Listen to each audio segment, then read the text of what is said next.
is my studio. Today I am taking inspiration from Pantone's Color of the Year and making a drawing out of it. The color is this vibrant, vivid coral color, and the name is inspirational in itself. It is called Living Coral, and I thought to myself, what would a living coral look like? I mean, obviously, coral is already alive, it's a plant in the sea, but if it was a creature or a person, perhaps. So I came up with this sketch. She's not really a mermaid, she's more of coral if it was a person.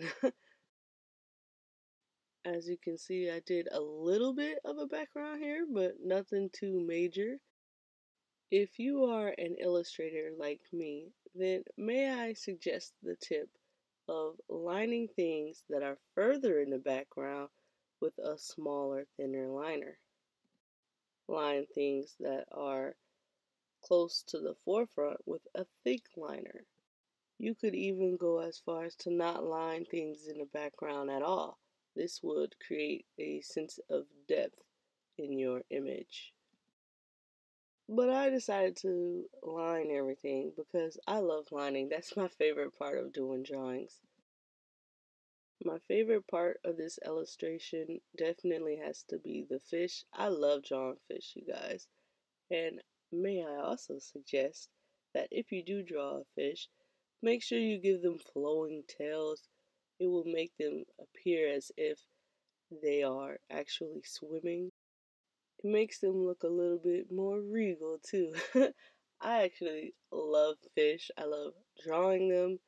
I love them in general. I love eating them. I'm sorry if I just triggered a vegan. But back to the illustration. As you can see, there are a lot of lines in this illustration because of the coral. I wanted it everywhere. I wanted it to appear as if it was part of her. And so there had to be a lot of lines. And for that, I just say, take your time. Take your time, don't rush it. Draw it out first so you don't get confused as to where to put which lines. There are a lot of different small, intricate details, so don't make anything harder than it needs to be. Just go through it slowly and you'll be good. That's something that I had to keep telling myself because even I was starting to feel like a little overwhelmed with all the lines. As we move into coloring, I couldn't help but notice this derpy little pathetic sea star that I drew hanging on a piece of coral for dear life. It's so sad looking, but for some reason I love it and it has a special place in my heart. I don't know why derpy things have a special place in my heart, but they just do. I know I'm not the only one. Comment below if you love derpy things too. If you're wondering why I am coloring with coloring pencils right now, then might I suggest you click on the top right hand corner link and it will send you to a video in which I explain why I color with color pencils before markers. It's informative, so I suggest you check it out. Now I'm moving into coloring with markers, and if you notice, I am using my bullet nib for the small little intricate places in this piece. And I just want to tell you guys, don't be afraid of bullet nibs, especially for these small little crevices that you have to get the marker in. It helps so much because it's a small tiny nib, so it's easy to put your marker there and get colored exactly what you want to be colored.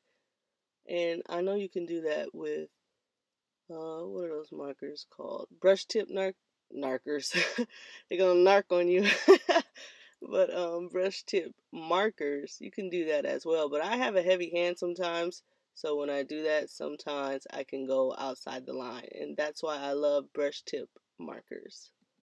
So if you find that you have a heavy hand and sometimes you color out the side of the line because you're putting too much pressure on the nib, on the brush nib, then may I suggest a bullet nib, because even if you put pressure down, it won't let out so much ink and it will basically stay where you want it to stay, which is perfect for these small little tiny places to get into.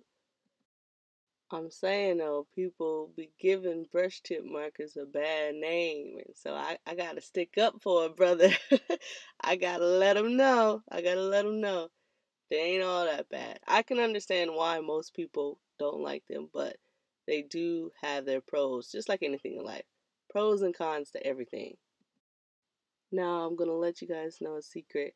I wanted to use this marker that was called Coral because it was perfect. I mean, it's named Coral, but when I tested it out, it was so muddy. Like it was like a brownish color. It had brown undertones, basically, which is not the color of the year. The color of the year is very saturated, very bright. So I couldn't use that for her body. I want her body to be bright like the color of the year. I mostly wanted to focus on her, which is why the background didn't get too much love. But if I ever redo this piece or redo a underwater background scene, then I'll definitely make sure I give it more love.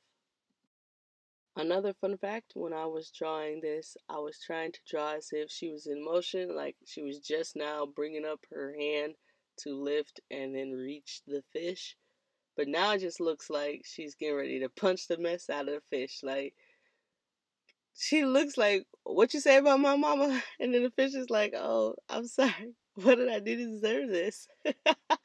Like, okay, if I redo this, I definitely put her in a different stance.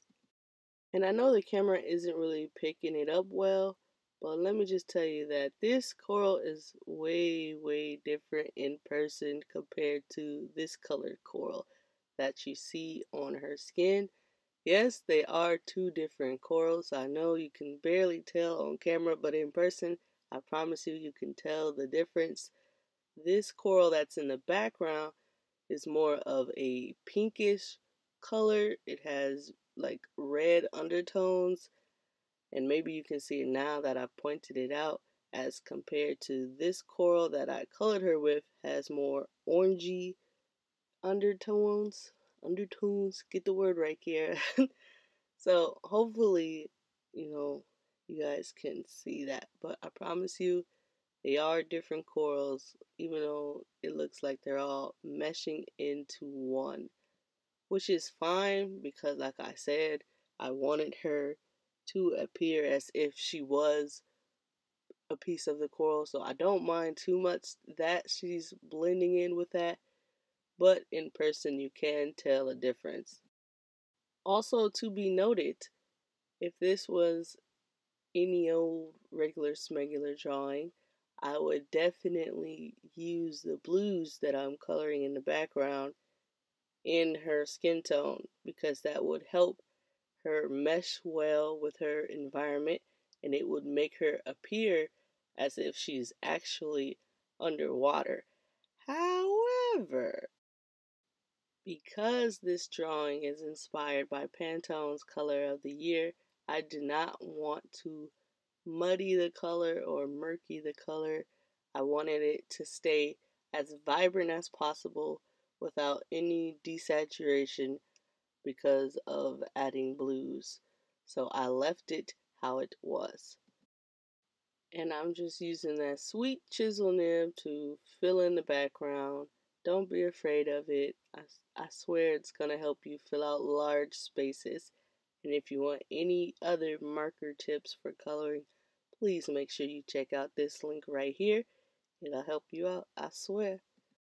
Now I'm just going to go ahead and add my white highlights at the end. That's always my last step, and also another one of my favorite steps. It's going to pop up soon right here. And that's it for this drawing. If you want to know all the materials and supplies, make sure you check the description. That's it for today, you guys. I love you. Bye.